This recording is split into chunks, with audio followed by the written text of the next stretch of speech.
Hi and welcome to Book Club. Tonight we meet John Wonder in the story of a quiet man with a very strange secret life involving 3 wives, all at the same time. Something has to give, and it does, in Malcolm Knox's new novel, The Wonder Lover. While our classic is the celebrated If This Is a Man, Primo Levi's powerful account of surviving Auschwitz. Let's get started with a warm welcome back to my fellow fans of the page, Marieke Heidi and Jason Steger. Now, our first guest tonight is a man of so many parts and skills that to mention just politics or comedy or language or travel is to sell him short. He's written about all this and more. His latest award winner being The Bush. So let's just say how happy we are tonight to welcome the fabulous Don Watson.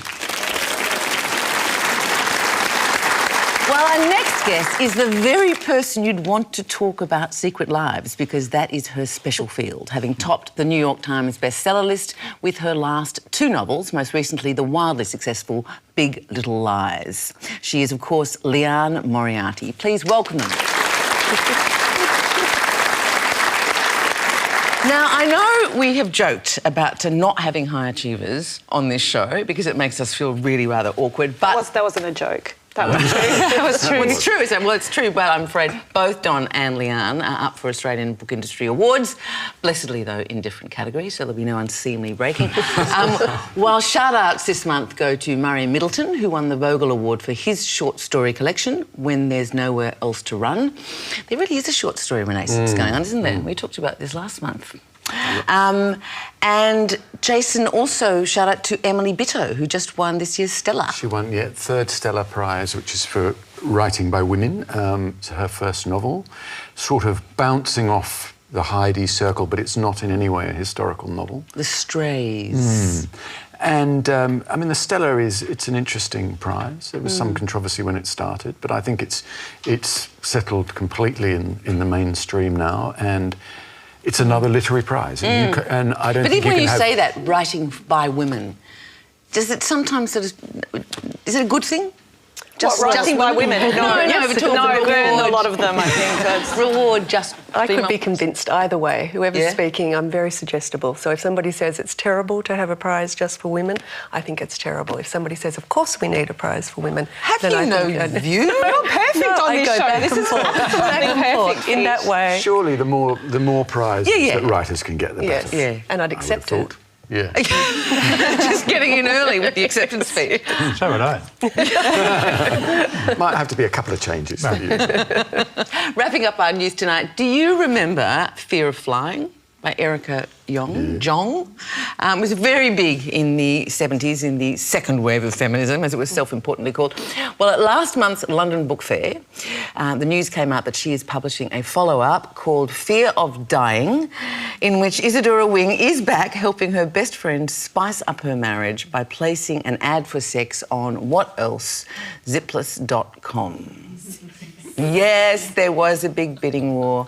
It will be out later this year, though if that is not to your taste. Also at the fair, there was spirited bidding for a joint project by Desmond Tutu and the Dalai Lama called The Book of Joy, an exploration of happiness, providing proof of what a very wide church publishing can be. Do you think they'll have a joint byline, the Dalai Tutu? That's just vulgar. These are men of high repute. Time now to find out what you've been reading. I'm reading the Rookie Yearbook, Volume 3. The Buried Giant by Kazuo Ishiguro. John Sanford. It's a crime sort of thriller. It's a fantastic book by Dan Barber called The Third Plate. Reading Not That Kind of Girl by Lena Dunham. Anna Gavalda, Hunting and Gathering. It's a book about a Cambodian girl that went through the Khmer genocide. Name of the book, in translation, of course, goes The Oil. When Broken Glass Floats. So to The Wonder Lover, the 5th novel by Australia's Malcolm Knox about a man with not just 3 wives, but 6 kids, and Adam and Evie in each household, all blissfully unaware of each other. Now, that takes a heck of a lot of organising, but that is John Wonder's skill because he works as an authenticator for a kind of Guinness Book of Records organisation. So he is precise, he is good on detail, and it is all running as smoothly as Trigger Me can until John Wonder decides to take on the mission of authenticating the world's most beautiful woman, and he falls in love with her. And it's at this exciting point, Jason, I'm going to ask you, what is going on here in this book? Well, I think I read this book as a sort of fable. I'm not quite sure what it's a fable of, whether it's a fable of the dangers of love or the dangers of being led too easily, a man being too feeble. I've read the first 3 of Malcolm's books, not his most recent novel, The Life, and they all deal with secret lives, all 3 of them. Of men, particularly. I mean, masculinity is He's very, his thing. very, very good on men. It's written in a very, very different style from his other books, though. Leanne? Yeah, I've read his other books too and really loved them, and so I wasn't ready for it to be a fable. And so I guess the one thing I'd say is that the only thing I felt reading this book, and I'm a big feeler, normally I know when an author wants me to feel a particular way, I obediently feel it. But in this book... Or the other way. Yes, or the other way. Yes. All I felt was at times great admiration for his writing. But I had no emotional response to it. That's a really good point. Yes, he's a thinking writer, not so much a feeling writer. Don, what did you think? I loved it. Yeah? Thought it was sort of wonderful and sad and wonderful. I felt it. And I think he is a brilliant writer. What did you love about it? Well, the man is a sort of super pedant. He's a Holiday Inn with a pulse and a libido that he doesn't really recognise until it starts working. I mean, he just stumbles. I mean, I think he goes about it all quite honestly. He doesn't realise that he's not a cynic or a scoundrel. He's weak and he's a coward and he's a traitor and he's horribly deceitful. But it all makes sort of sense to him until it doesn't. Something grabs hold of him. Yeah. Cicada. Cicada is the world's most beautiful woman. We'll come back to her. Well, I read The Life, which was Malcolm Knox's last book. It's his only fiction that I've read, and I loved it so much I wrote him fan mail. So this had a long way to fall for me, and it fell that far. I was really disappointed. I was so disappointed because not only I love Malcolm Knox, but I love the premise. What a great premise for a book, a guy with 3 secret families, and I thought the Guinness Book of Records thing was a great idea. And it was like every page I was going, it's gonna take any minute now he'll knock it home, I was bitterly disappointed. I don't think it succeeded in much that it was trying to do, but I don't quite know what it was trying to do either. And I find it interesting that you loved John Wonder so much because he felt to me an unknowable character, which I think is an error of judgment in a book where you really want to be inside the head of someone making these decisions. And I felt like Malcolm Knox didn't know John Wonder, and that put me off the page. I mean, you could take it that John Wonder is a great sort of picture of the worst of men, isn't he? Even though he is apparently he has no malicious motives. He is so passive that he's in these situations that in the end are doing damage not only to, well, not so much to the people to whom he's married, but in the end just does extreme damage to himself. And that's purely because he is this sort of bland, I mean, all the descriptions of him as this pale, washed out and no smell. He has no smell at all. Like the Holiday Inn. Yeah. I mean, the whole point about a Holiday Inn is you're meant to go in and come out exactly the same as when you went in, and unchanged by anything that occurs there. I mean, this is interesting. We all have different opinions of him. You see, I didn't think he was damaged so much as I thought he was vacant. He was a whole group of parts looking for a sum. He actually never added up to a sum. He was only parts. And these women were actually the animating parts of him. Without the women, he was nothing. Well, they became his scaffolding. I mean, keeping them all separate is really what holds him up. He spins this web out of his own inchoate needs. And they hold him together. And when it begins to fall apart, it all comes down with a terrible crash. Well, can we talk for a moment about the women? Can we? But the women aren't real characters. No, they're not. And I know that it's not supposed to be a realistic book, but I love Illy Wacker and I love magic realism, and I'm able to disconnect that. But the female characters were fairly abhorrent in the different abhorrent paintings to me of women. I mean, they were either big sluts or, you know, business-obsessed vague prudes who occasionally like doing it up against the stove and... The fridge. It was yeah, the actually fridge. I apologise. I don't want to get my white goods wrong in terms of the sex scene. I couldn't get over the fridge because she was trying to get the soup off the stove. So I couldn't get over that, and the in-laws were visiting. And then he took her. He took her, which seems to imply without consent. And she was trying to get the soup off the stove. So I really just, in my sort of book... Doesn't seem very safe, does it? And in my sort of book, I'd need to talk about that later and say, you know, when Mum and Dad were visiting and you took me against the fridge, I was trying to get the soup off the stove. And it was going cold. And it was going cold and it was really awkward.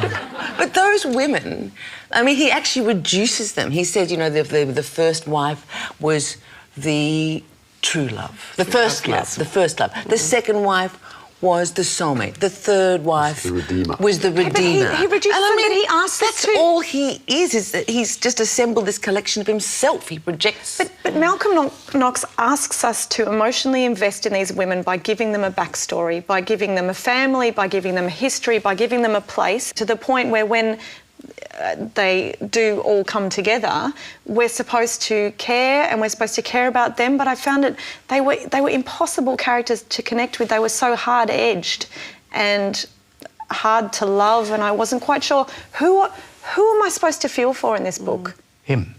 You're supposed to feel for him, yeah. I think he's well, the I centre, didn't really feel for him. The thing we haven't mentioned is I think it is funny. I mean, it's a sad study of this particular man, but I found it very funny in places. It is. I mean, it's like a man who's, you know, like, life serves up a banquet and he finds himself sitting there with a bowl of coleslaw in a corner, you know, and he finds himself counting the strands of cabbage. And well, that happens to a lot of people. I mean, it is a sort of like a sort of social command anyway, that you don't eat the banquet. But he sort of, as tends to happen, he's carried into the sort of a banquet he doesn't even know he's having. When he finally, once the whole superstructure comes down and he can't cope at all, he was like Hal in Space Odyssey. Yeah, he just, all of a sudden he was just completely closed it down. And that was great. I thought that was that was... Did you feel that worked? But I still didn't feel. I thought, well done, Malcolm, but I didn't think, oh, I feel sorry for you, John, or I feel sorry for you, any of the wives. And I wasn't even angry with him.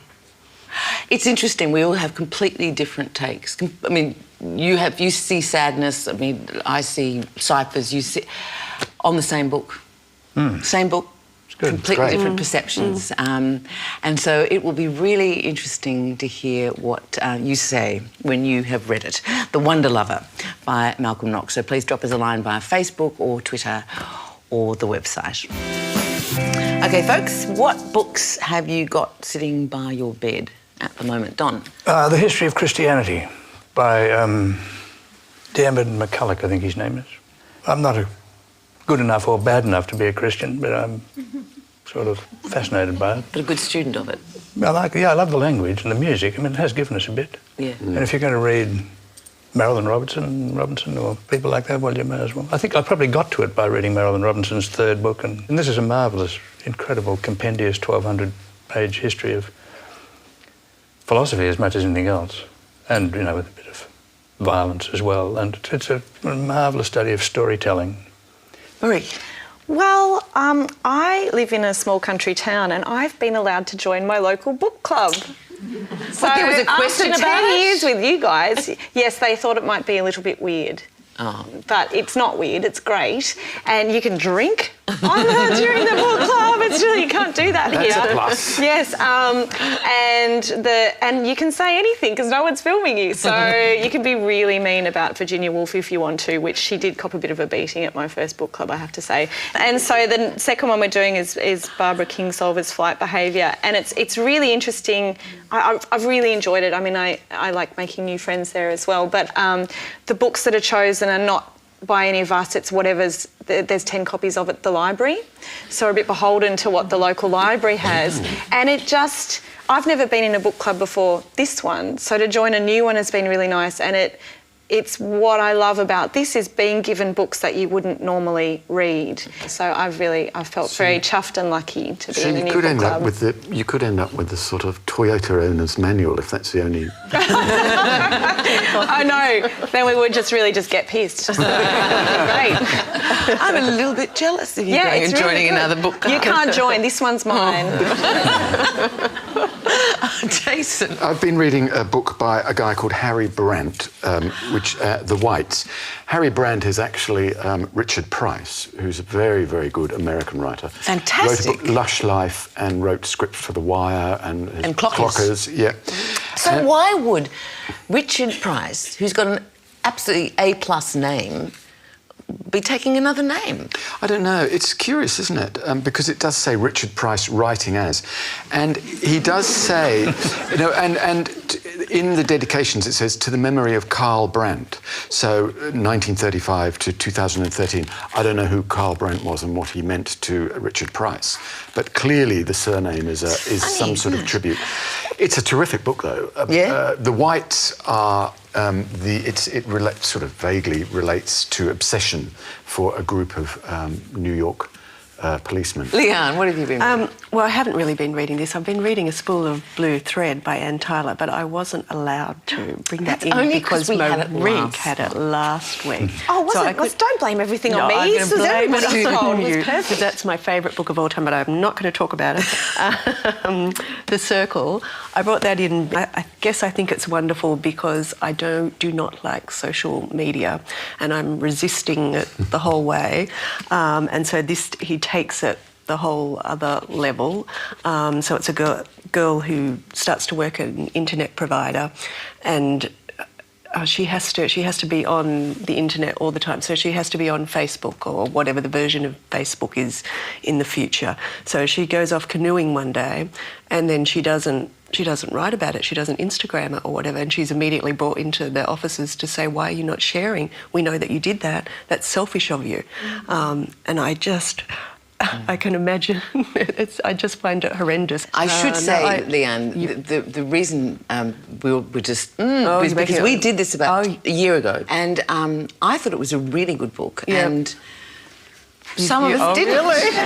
So that's another tell you everything you need to know. I thought we were such good friends after you choosing Anne Tyler. No, I'm complex. Can I change your mind about The Circle? No, you cannot, because I think the whole time I was reading, I was saying, yes, this is what will happen if we all have to stay on the internet like this. So another that's part excellent reason that you are welcome here tonight for the quality of your judgments. Thank you very much. So, two quick ones. They're fantastic, both Between You and Me, Confessions of a Comma Queen by Mary Norris, who is the guardian of grammar and usage on The New Yorker and has been this past 30 years. This is her sort of memoir and a kind of instruction manual, which may sound dry, but it is an absolute pearl. It's wildly funny, full of great anecdotes about run-ins that Mary Norris has with everyone from Philip Roth to George Saunders, Pauline Kael, you name it. She has corrected them.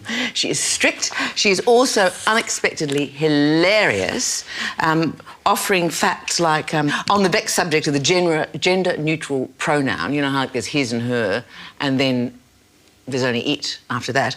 There is only one documented instance of a general gender-neutral pronoun springing from actual speech, and that is yo, which spontaneously appeared in Baltimore City schools in the early to mid-2000s. Peep yo means get a load of him or her.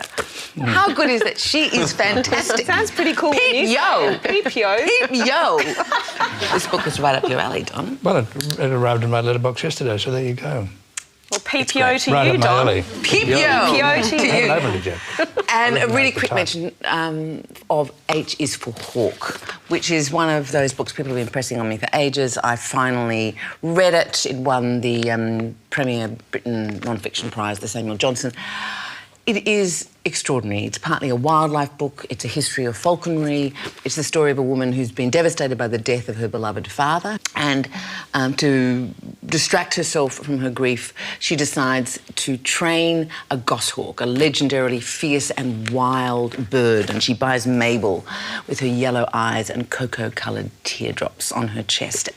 And the adventure begins. The writing is beautiful.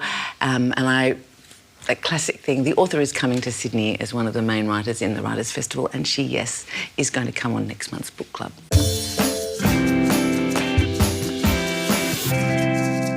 If This Is a Man has been described as one of the masterworks of the 20th century, a survivor's detailed account of what happened at the Auschwitz concentration camp during the Holocaust. Its author, Primo Levi, was arrested as an Italian anti-fascist fighter, though interned as a Jew early in 1944, until the camp was liberated in 1945. He was a chemist by trade, he'd never written before, but Levi had an urgent story to tell, and this book appeared quickly, selling at most a few thousand copies when published at the start of 1947. But its and his reputation grew immensely. Levi kept writing many wonderful books, but this, for many, was the unforgettable one. And Don, you brought it to us tonight. Tell us why. Well, people always call it an essential book. It's not essential that we read anything, really, but if there are 10 essential books, this is certainly one of them of the 20th century. And not just because it tells you about the camps or the Holocaust or Nazi Germany. You can find that out pretty well anywhere. But I think it's because of it's an essential book about human character. For bad or for good? For both. I mean, it's a tour of hell. It begins with his arrest, and if I remember, it begins by saying he was lucky. And then you go into what happened. Do you think the fact that it was written so soon after, I mean, almost you'd think in a rush because it was so quick, yet it's almost distilled. It doesn't feel rushed. It is. I mean, I think the wonder of it is that because he's not a writer, it's unwriterly. So there's no melodrama. It's entirely austere and matter of fact, often comic. Even in the worst circumstances, there are surprises there. But you're in a state of, as he said, where the camps were set up for the demolition of human beings in every detail, not just in the gassing of them, in the murder of them, but in destroying them in every way they possibly could, from the shaving of heads to the parades of naked people, the selections, the clogs they had to wear, the clothes that didn't fit, they were always cold, the rest. So you are utterly debased. And somehow some survived it.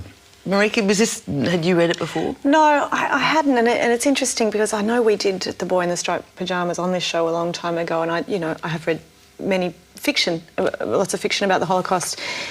It's harrowing because he isn't a writer, I think, and there are... Well, he's a great writer, actually. He is fantastic, but I mean, I think austere is the word, and I think the power is in what he doesn't say, and the power is in the matter-of-fact nature of the commerce, of the marketplace, of the day-to-day existence. And it is a book, this is not a criticism, it's a book necessarily devoid of colour, and it's that lack of colour itself that is so shocking. And it's so... he manages to be devastating using the simplest words possible and silence. He also makes it plain that he's thinking the whole time and thinking about how he's recording it and everything. And there's a very different feel towards the end of the book when there's a chapter, January 1944, or 10 Days in January, I think it's called, which has a much more immediate feel to it. And that's when they are they're sort of holed up in a infirmary. In an infirmary, yeah, a group of them. And I suspect that he's writing, that bit is actually a diary, whereas the previous 150-odd pages are written in recollections in tranquility, when he's back in But so Chile. fast, so it wasn't that tranquil. He only had 2 years. I mean, it felt so processed to me, so distilled. But I think he was distilling it all the time as he was there, remembering everything, recording everything. I mean, Primo Levi must have had a most fantastic mind. Leanne, when you agreed to come on the show, we hadn't actually settled on this one. No. Was it a bit of a shock? Well, so on my list I had Mary Poppins Comes Back. So I absolutely did not want to read this book. I've found as I get older I have less sensitivity to just reading the the paper, and I felt I knew everything I wanted to know about the Holocaust.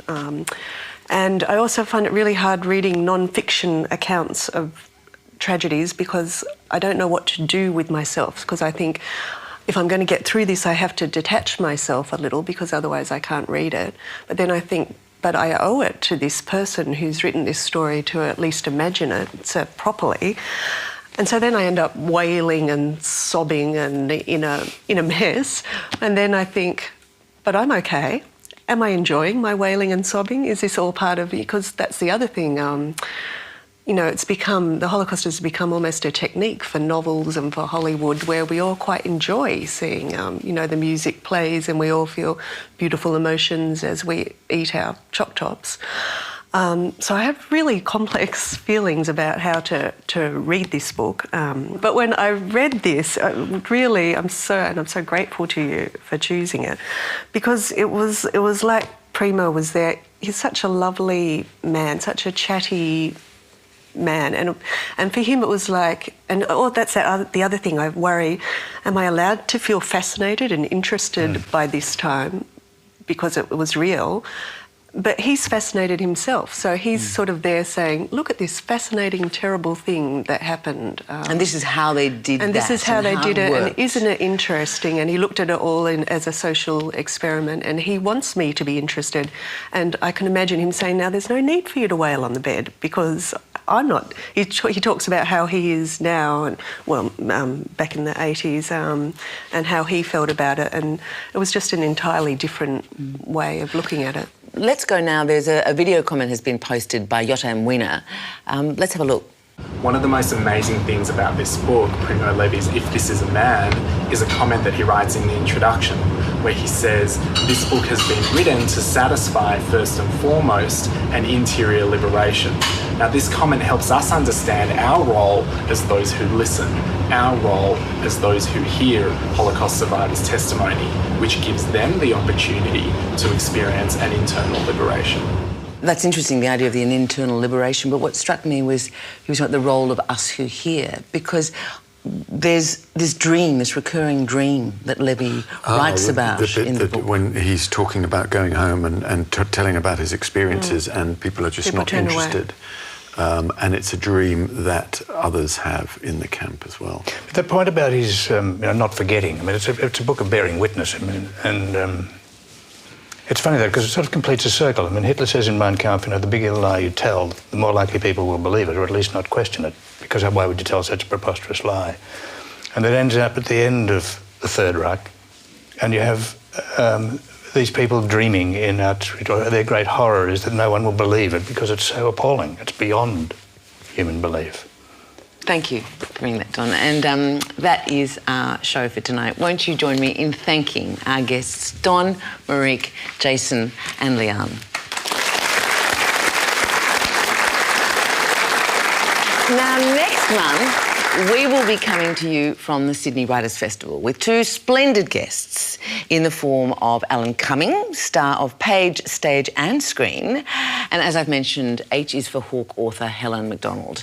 And I do suspect there will be a somewhat rompy tone to the evening because our new release has Mario Vargas Llosa at his most playful in The Discreet Hero, while our classic, well, Alan's classic actually, is Enid Blyton's famous 5, Volume 1, On a Treasure Island.